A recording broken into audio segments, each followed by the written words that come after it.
یہ قرآن ایک بابرکت کتاب ہے جسے ہم نے آپ صلی اللہ علیہ وسلم پر نازل کیا تاکہ لوگ اس پہ غور اور فکر کریں اور تاکہ اہل فہم اس سے نصیحت حاصل کریں۔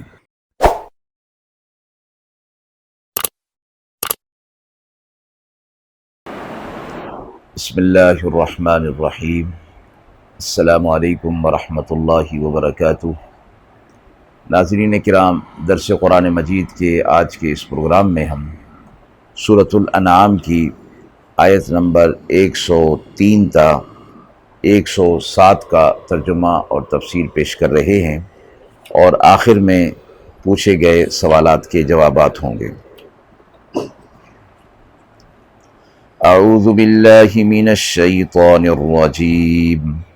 بسم اللہ الرحمن الرحیم۔ لا تدركه الأبصار وهو يدرك الأبصار وهو اللطيف الخبير۔ قد جاءكم بصائر من ربكم فمن أبصر فلنفسه ومن عمي فعليها وما أنا عليكم بحفيظ۔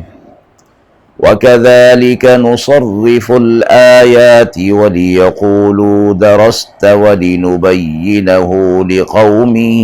يَعْلَمُونَ۔ اتَّبِعْ مَا أُوحِيَ إِلَيْكَ مِن رَّبِّكَ لَا إِلَٰهَ إِلَّا هُوَ وَأَعْرِضْ عَنِ الْمُشْرِكِينَ۔ وَلَوْ شَاءَ اللَّهُ مَا أَشْرَكُوا وَمَا جَعَلْنَاكَ عَلَيْهِمْ حَفِيظًا وَمَا أَنْتَ عَلَيْهِمْ بِوَكِيلٍ۔ آیات بارکہ کا ترجمہ ملاحظہ فرمائیں۔ نگاہیں اسے نہیں پا سکتی اور وہ پا سکتا ہے نگاہوں کو، اور وہ نہایت لطیف اور خبر رکھنے والا ہے۔ تمہارے پاس آ چکی نشانیاں تمہارے رب کی طرف سے، پھر جس نے دیکھ لیا سو وہ اپنے لیے فائدہ ہوگا اسے، اور جو اندھا بنا رہا سو اسے نقصان بھی اپنا ہی ہوگا، اور میں تم پر کوئی نگہبان مقرر نہیں۔ اور یوں طرح طرح سے ہم سمجھاتے ہیں اپنی آیات تاکہ وہ کہیں کہ آپ نے کسی سے پڑھا ہے، اور تاکہ واضح کر دیں ہم اس کو، اس لیے سمجھ ان لوگوں کے لیے جو سمجھ رکھنے والے، علم رکھنے والے ہیں۔ تو آپ اس کی اتباع کیجئے جو ہم آپ پر حکم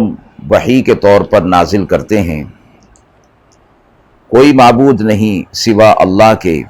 اور آپ مشرکین سے اعراض کیجئے، اور اگر اللہ چاہتا تو وہ لوگ شرک نہ کر سکتے، اور ہم نے نہیں کیا آپ کو ان پر کوئی نگہبان، اور نہیں ہے آپ ان پر کوئی داروغہ۔ ان آیات میں یہ فرمایا گیا کہ دنیا کے اندر اللہ رب العزت نے انسان کو بصیرت اور بصارت دونوں عطا فرمائی ہے۔ تو اللہ رب العزت نے یہ جو آنکھ مخلوقات کو دی ہے، یہ چھوٹی سی آنکھ کائنات کی ہر چیز اور کرہ کو دیکھ لیتی ہے، لیکن فرمایا کہ اللہ کو یہ اپنی نگاہ کے احاطے میں نہیں لا سکتی، اور اللہ کی نگاہ سے کے احاطے سے کوئی باہر جا نہیں سکتا۔ ساری کی ساری مخلوقات اللہ کی نگاہ کے احاطے میں ہے، لیکن انسان کی ساری طاقتیں اور ساری قوتیں محدود ہیں۔ اس لیے ہم دیکھتے ہیں کہ نگاہ اگرچہ بہت زیادہ دور تک اور احاطہ کر لیتی ہے چیزوں کا، باوجود اس کے کہ وہ بہت چھوٹی ہوتی ہے، لیکن فرمایا کہ کائنات کی ساری مخلوقات جمع ہو جائے تو بھی وہ سب کی نگاہیں مل کر بھی اللہ رب العزت کی کا احاطہ، ذات کا احاطہ نہیں کر سکتی۔ حضرت ابو سعید خدری رضی اللہ تعالی عنہ سے روایت ہے، وہ فرماتے ہیں کہ آپ صلی اللہ علیہ وسلم نے فرمایا کہ اگر جہاں کے سارے انسان، جنات اور فرشتے اور شیطان جب سے پیدا ہوئے اور جب تک پیدا ہوتے رہیں گے، وہ سب کے سب مل کر ایک صف میں کھڑے ہو جائیں تو سب مل کر بھی اس کی ذات کا اپنی نگاہ میں احاطہ نہیں کر سکتے۔ اور صحیح بخاری کی ایک حدیث میں آپ صلی اللہ علیہ وسلم نے فرمایا، اس سے متعلق یہ فرمایا گیا کہ ایک رات چاندنی رات تھی اور آپ صلی اللہ علیہ وسلم تشریف فرما تھے، صحابہ اکرام کا مجمع تھا۔ آپ صلی اللہ علیہ وسلم نے چاند کی طرف نظر فرمائی اور فرمایا، آخرت میں تم اپنے رب کو اس طرح دیکھو گے جس طرح اس چاند کو دیکھ رہے ہو۔ اور ایک اور روایت میں یوں آتا ہے کہ حضرات صحابہ اکرام نے آپ صلی اللہ علیہ وسلم سے یہ سوال کیا تھا کہ کیا آخرت میں ہم اپنے رب کو دیکھ سکیں گے؟ تو اللہ کے حبیب صلی اللہ علیہ وسلم نے یہ فرمایا تھا کہ ہاں، تم اللہ کو ایسے دیکھو گے جیسے 14ویں رات کا چاند ہو اور تم سب بآسانی اسے دیکھ لیتے ہو۔ اس کے بعد فرمایا وہ لطیف بھی ہے اور خبیر بھی ہے۔ لطیف کے معنی مہربان کے بھی ہوتے ہیں اور کثیف کے بھی ہوتے ہیں، اور یہ فرمایا کہ لطیف وہ چیز ہے جسے اپنے حواس سے معلوم نہ کیا جا سکے۔ تو اللہ کی ذات لطیف ہے، انسان اس کی نشانیوں سے تو اس کی معرفت حاصل کر سکتا ہے لیکن اپنے حواس کے ذریعے سے اسے معلوم نہیں کر سکتا۔ وہ خبیر ذات ہے، ہر چیز کا علم رکھنے والا ہے، کائنات کا کوئی ذرہ، کوئی چیز، کوئی مخلوق اس کے علم سے باہر نہیں ہے۔ آگے فرمایا کہ ہم نے بصیرت اور بصارت دونوں عطا فرمائی، تو جو دنیا کے اندر اپنی بصارت اور بصیرت دونوں کو استعمال کرتا ہے تو اس کا فائدہ بھی اسی کو ہوتا ہے، یعنی اللہ کی نعمتوں اور اللہ کی پیدا کی ہوئی چیزوں کی عظمتوں کو اپنے دل کے اندر بٹھا کر اللہ کے احکامات کی طرف اور حق کی طرف آ جاتا ہے تو اس کا فائدہ بھی اسی کو ہوگا، اور جو ان سے آنکھیں بند کر لے، اندھا ہو جائے، تو اس کا نقصان بھی اسے خود ہی اٹھانا ہوگا۔ آپ صلی اللہ علیہ وسلم سے فرمایا گیا کہ آپ کہہ دیجئے کہ میں تم پر کوئی نگہبان مقرر نہیں کیا گیا کہ میں پیغام حق کو ضرور ہی تم سے قبول کروا لوں اور اس راہ حق پر، راہ ہدایت پر تمہیں ضرور ہی لے آؤں، بلکہ میرا کام تو پیغام پہنچانے والے کا ہے، اور نگہبان کا کام یہ ہوتا ہے کہ وہ ضرور بھی ضرور انہیں اس چیز پر لے آئے جس چیز پر وہ ان کے لیے نگہبان ہے۔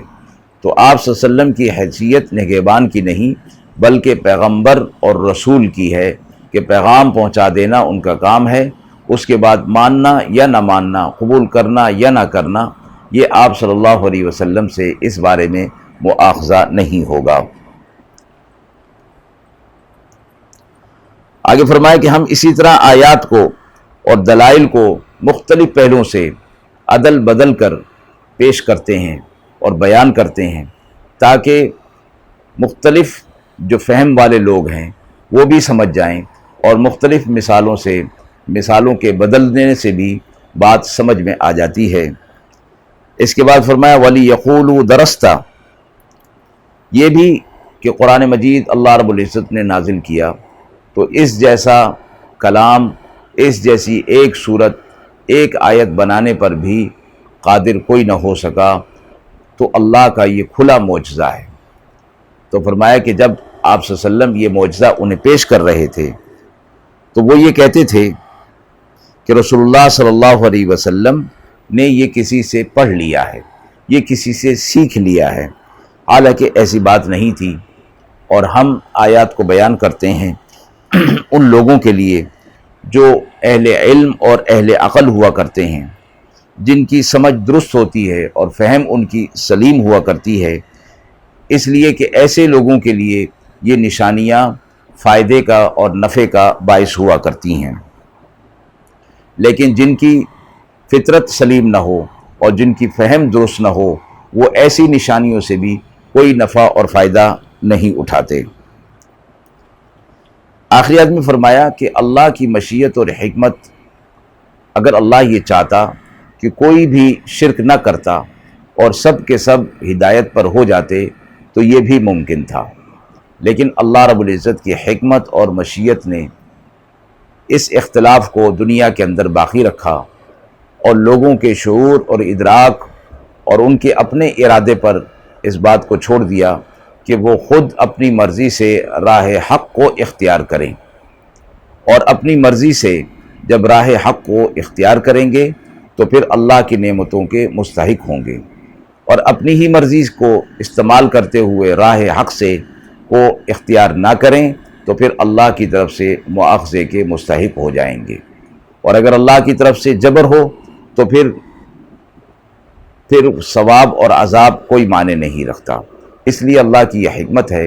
کہ انسان اپنے ارادے اور شعور کے ساتھ اللہ کے احکامات کو پہچانے، نشانیوں کو پہچانے اور اسے قبول کرے، اللہ کو اپنا خالق اور مالک جانے۔ آیت کے حوالے سے سوال کیا گیا ہے، کیا اس دنیا میں کسی انسان کو اللہ تعالیٰ کی رؤیت یعنی زیارت ہو سکتی ہے؟ فرمایا گیا کہ اس عالم دنیا کے اندر، اس عارضی اور فانی دنیا کے اندر اللہ تعالیٰ کی ذات کا مشاہدہ نہیں ہو سکتا۔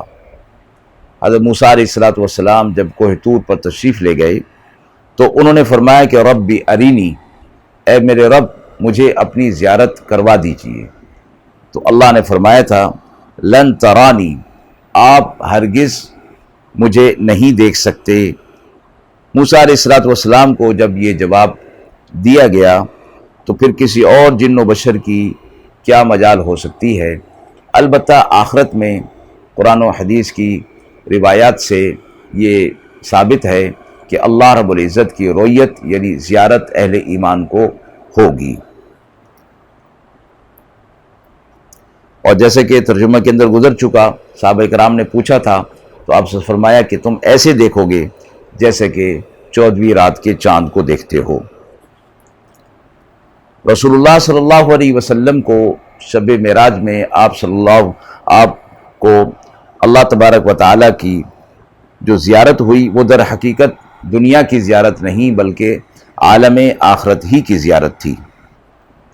جو آسمانوں سے نیچے کا حصہ ہے اسے دنیا کہا جاتا ہے، اور آسمانوں سے اوپر کا جو حصہ ہے وہ آخرت کا مقام ہے۔ وہاں پہنچ کر جو بھی کیفیت زیارت کی ہوئی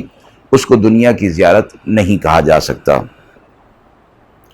قیامت میں بھی اللہ رب العزت کی زیارت اہل ایمان کو جو ہوگی وہ اس طرح ہوگی کہ نظریں اس کا احاطہ نہیں کر سکیں گی، البتہ زیارت ہو جائے گی، اور دنیا کے اندر انسان کی نظر کو وہ قوت نہیں دی گئی اور آخرت میں ان کو وہ قوت دے دی جائے گی۔ البتہ یہ ہے کہ نظر میں ذات حق کا احاطہ اس وقت بھی نہ ہو سکے گا۔ وآخر دعوانا ان الحمد للہ رب العالمین۔